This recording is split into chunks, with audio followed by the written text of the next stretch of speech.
mengko kadangipun Kakang Dimas Werkudara pun Kakang ing Kendali Sada, aku ingkang prapta ana ing papan kene ya ing pertapan Arga Kelasa. Dimas Werkudara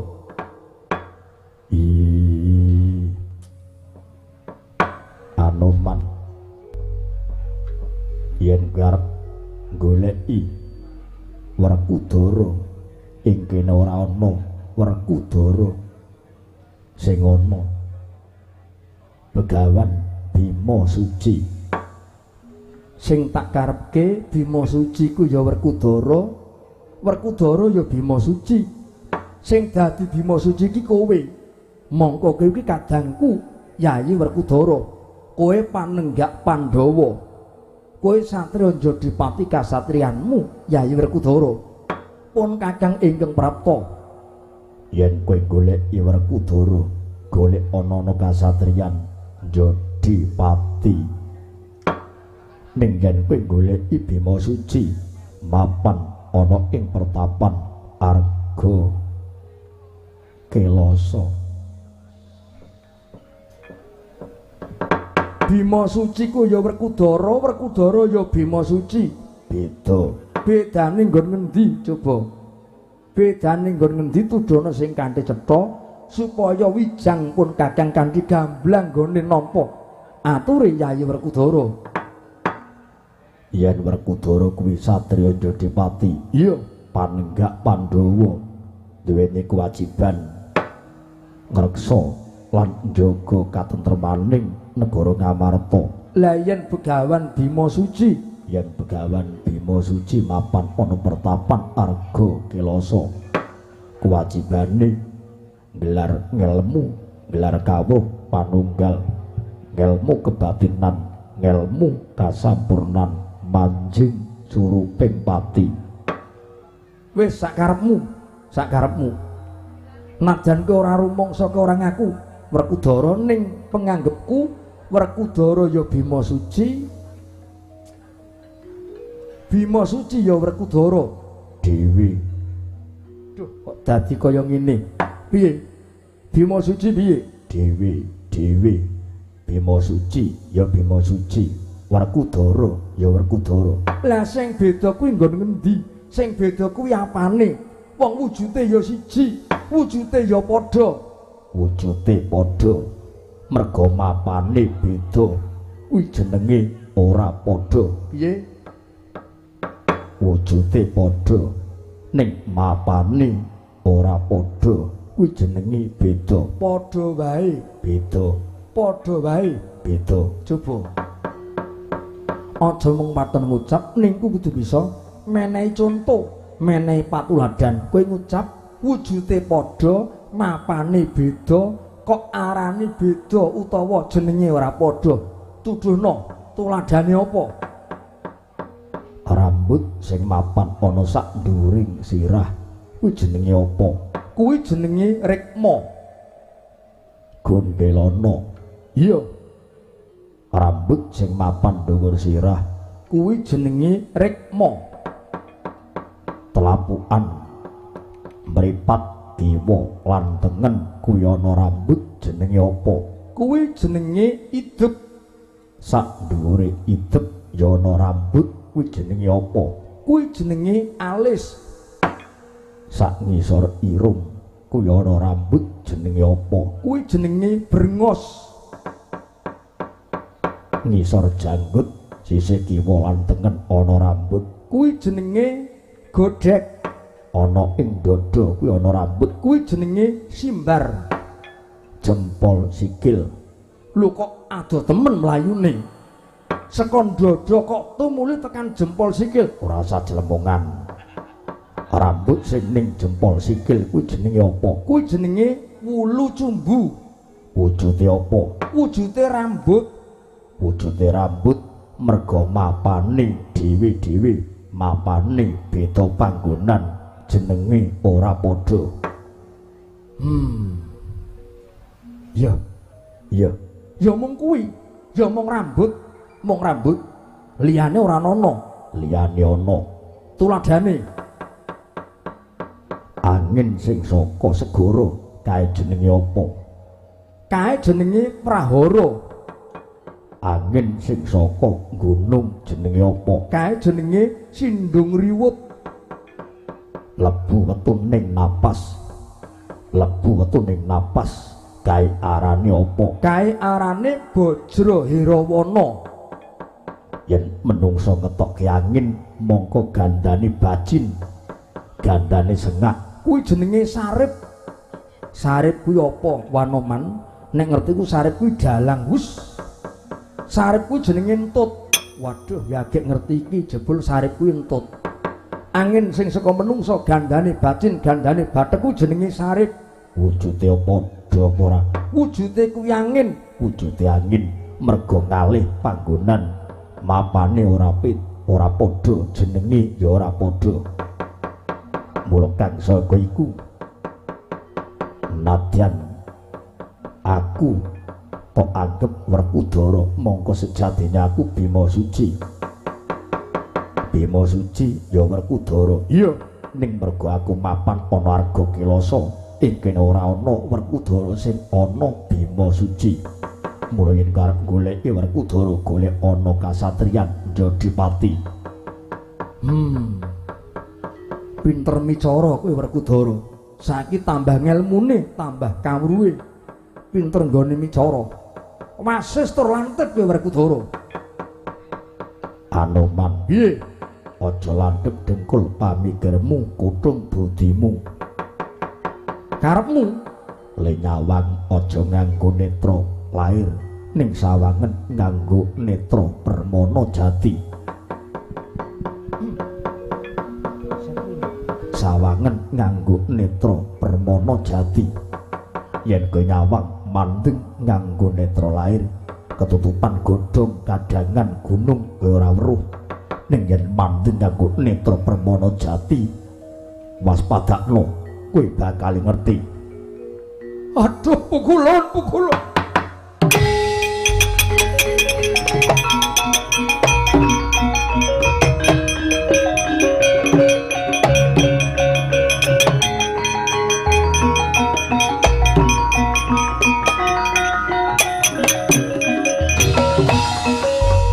Ludira kawang-wang gegono bangsu mirat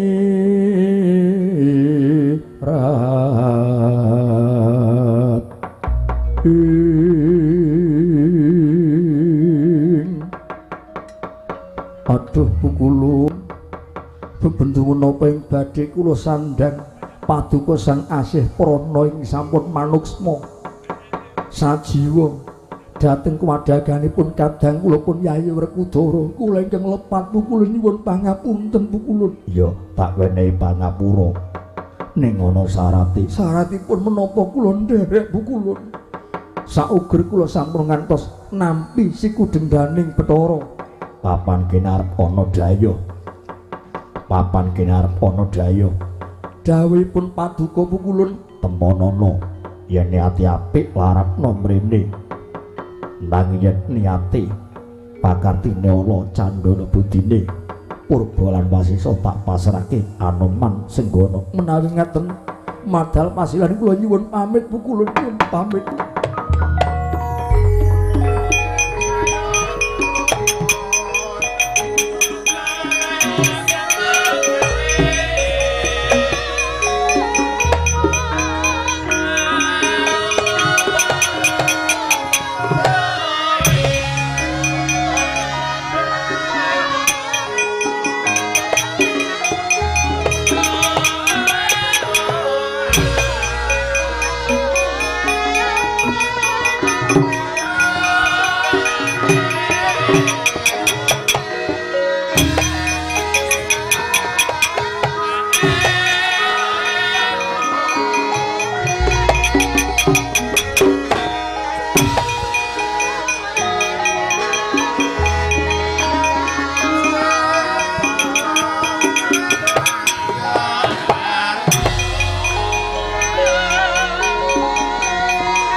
Anoman Pracandra Seta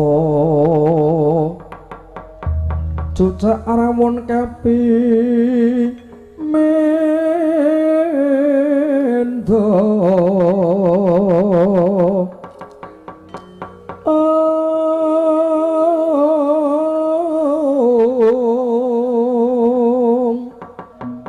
marang Bayu Manggar Moyo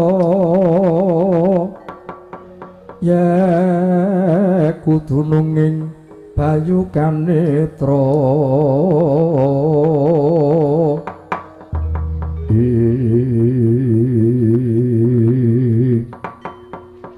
astaga menuk pergantil buntut bisa dicuni kula Kakang Durna len joget kandel rumiyin di nggih kula nggih kaget kok mak bedengus kethek putih monyet dienyet-enyet Anoman teng mriki gek mongko sing mburi nika Antasena bocah ndugal warisan niki pripun Kakang Durna iyeng paringana sabar ndonga mawon nggih Di ndonga muga-muga kabeh kudu lemes do meneng kabeh nggih mugi-mugi ning nek wetenge wareg mboten iso lemes lemes niku nek wetenge luwe utawa ngelih ning nek wetenge wareg niki mesti do kokean polah pun aja ndombani mungsuh mendel mawon mendel tak rembuge dicuri tak rembuge ning kula sing rembug sampean kalih tata-tata nggih ampun teng jaba nika Durmagati kan mlebu mriki mawon iya Durmagati mbok mrene munggah panggung aja ning jaba nggih kula teng kedel panggung mawon man mengko temengko Anoman aku ingkang praptoning papan kene Senggana ya Anoman kethek putih lah kok kowe malah ingkang ndhisiki laku dumunung ana ing pertapan Arga Kilasa kula tingali paduka Penemban Durna iya Penemban Durna lan Dipante Singkuni wonten wigatos menapa rawuh paduka wonten pertapan Kendali Sada sing kudune takon kuwi aku Anoman kowe bareng karo putu Antasena kok do ceciklu ana papan kene duwe wigati apa kamuning ana kula menika dados siswanipun Begawan Bima Suci piye kula dados siswanipun Begawan Bima Suci kowe dadi murite kula dados muridipun kowe pendhita ning mingerke blate kowe pendhita ning kowe mendem Anoman kowe mendem lah wong kowe dhewe pendhita kok meguru karo pendhita asor derajatmu mbok sing rembug tekaku ning papan kene bakal ketemu kelawan Begawan Bima Suci utawa Werkudara muridku nampa dawuh ngendikane Angger Duryudana anane Bima Suci ya Werkudara le mendhita nang Arga Kilasa dadi horeging jagat akeh kawula Ngastina sing padha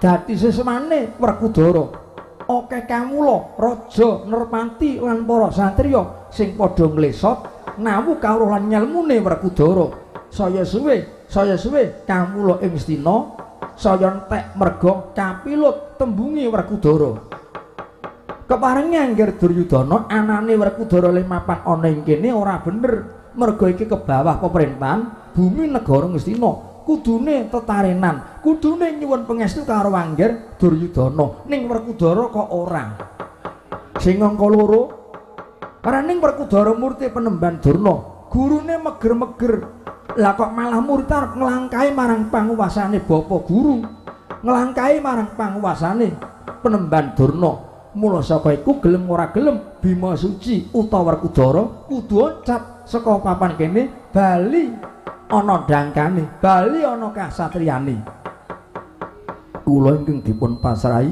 Purba lan Wasesa piye menawi tamunipun niat sae kula larapaken dhateng Begawan Bima Suci ning yen upami niatipun menika semungah sesungaran namung damel geger kuling badhe methokaken Penemban Durna Anoman kowe aja menyenyang kowe mung derajat kewan lho kowe mung kethek monyet dienyet-enyet aku ora butuh rembugan karo kowe aku butuh rembugan karo Begawan Bima Suci mundur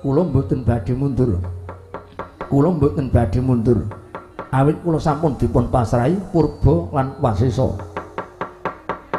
Kula sagah lan kula purun mundur sauger paduka Penemban Durna sagah lan saged mangsuli pitaken kula. Arep takon apa? Kok ora saumuk? Wong derajate kethek kok ndadak mawi umuk. Arep takon apa? Nyuwun pangapunten Penemban. Piye? Cobi, kula kepengin mangertos.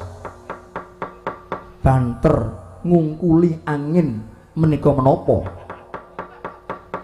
Kathah ngungkuli suket menika menapa? Dicuni kula. Gogele dibuka. Dipajet-pajet diketik coba. Banter ngungkuli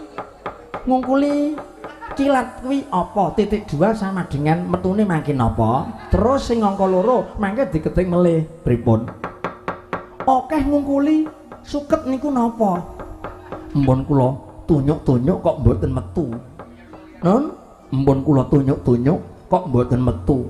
Waduh, ketoke HP-ne pun ketuwan pun mboten metu, Di. Mula niki HP-ne wajib diganti sing anyar utawa sing enom taune sing enom ngeten iki supaya nek ditunyuk ora samae ditunyuk weruh mangke iso metu dhewe. Kang nek HP tuwa niku ditunyuk-tunyuk angel e metu. Niki pripun Kakang Durna meksa mboten medal. Wangsulane niku mboten wonten. Waduh, judhik niki kula. Mbok liyane kuwi Anoman, liyane kuwi sing digegem apa aku iso jawab. Iso mangsuli. Sampun gantos kemawon mangke ndak dipun bedhek patis ning nguni. Cobi dipun wangsuli. Kebat ngungkuli kilat menika menapa lan kathah utawi kerep ngungkuli suket menika menapa? Tak jawab, tak mangsuli Anoman. Ora usah bingung kowe. Kebat ngungkuli kilat sepur. Nah, sepur kuwi janji sing larang regane tikete dhuwur. Kuwi bebasan mung sak kedheping netra kene tumekana Jakarta. Kuwi kebate ngungkuli kilat. Klentu Penemban. Lajeng kathah utawi kerep ngungkuli suket.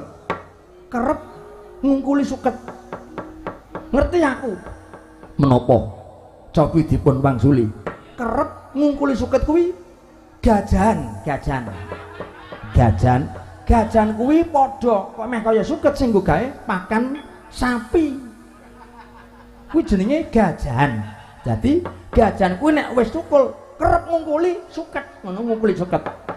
Kekalipun menika klentu. Nun, menika klentu. Lho kok salah piye Anoman?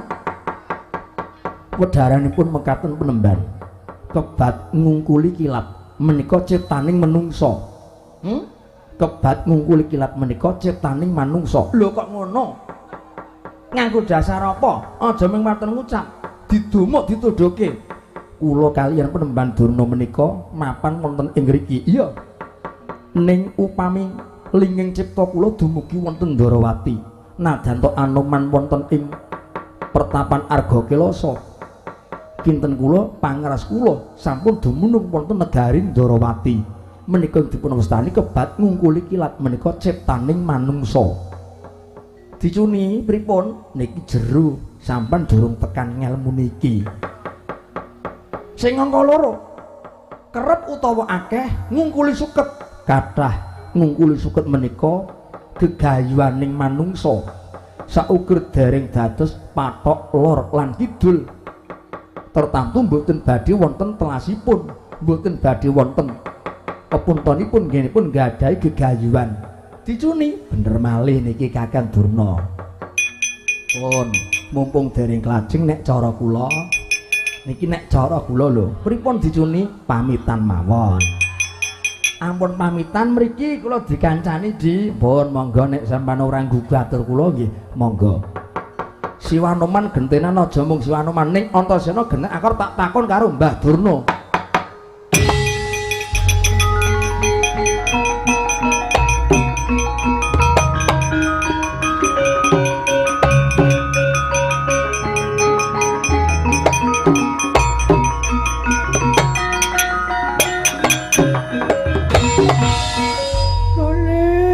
Kok malah putuku Antasena yer putuku Antasena pancen bener Eyang Durna supaya dadi muridé Werkudara, muridé Bima Suci. Kae dudu bapak Werkudara ning kae begawan Bima Suci. As padha wae. Werkudara ya Bima Suci ya Werkudara. Arep takon apa? Eyang Dono butuh ketemu karo Bima Suci. Butuh ketemu, Nger. Arep rembugan gampang. Ragate ora sang nganggo ragat. Manjere ora sang nganggo manjer. Wong karo putune dhewe kok dadak mawi manjer sing baku rembugane cetha. Oh ya syukur.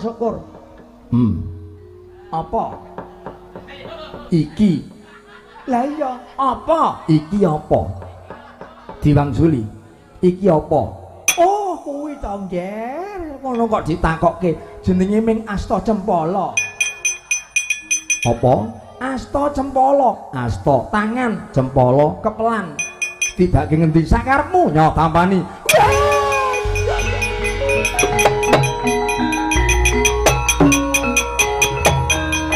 Mundur, aman sensaki kon maju.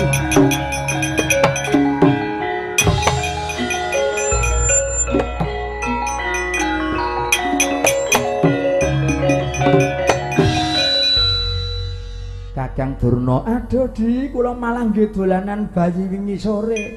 Ya apa? Terus lewangsulan kula nggih kandhaku jenenge Asta Cempala. Asta tangan, Cempala kepelan tibake ngendi? Terus sampean kula kandha sakarepmu. Terus kepelane tibake sirah kula. Dadi niki wau sampean ming ditakoni Antasena. Ming dolanan ngeten iki. Jenenge Asta Cempala. Asta tangan, Cempala kepelan. Tibake pundi sakarepmu nyoh tampani. Antasena kaya niku mau, kaya niku ning mau. Nggih. Ming ditakoni niki Asta Cempala. Asta tangan, Cempala kepelan. Tibake ndi sakarepmu nyoh tampani. Dingetenke. Nggih. Niki jenenge Asta Cempala. Asta tangan, Cempala kepel. Tibake pundi sakarepmu tampani. Gentenan nek ngajeng kaya ngeten kula ya iso rasa ming sengkuni. Di pantai sengkuni dalem. Niki napa jenenge? Niki napa? Niku jenenge Congor Kirik. Asta Cempala, Congor Kirik. Asta Cempala nggih, mangke sampean kula cempalani. Asta Cempala, Congor Kirik. Ajeng kula males kok angel sampeyan. Kula pun ngerti nek sampean ajeng males kula. Nek mboten mundur cilaka. Merga teng mriki mboten menganoman Sencaki Antasena nggih tumut manunggal kalih Bima Suci. Kurawa nyekel gaman maju, Nger.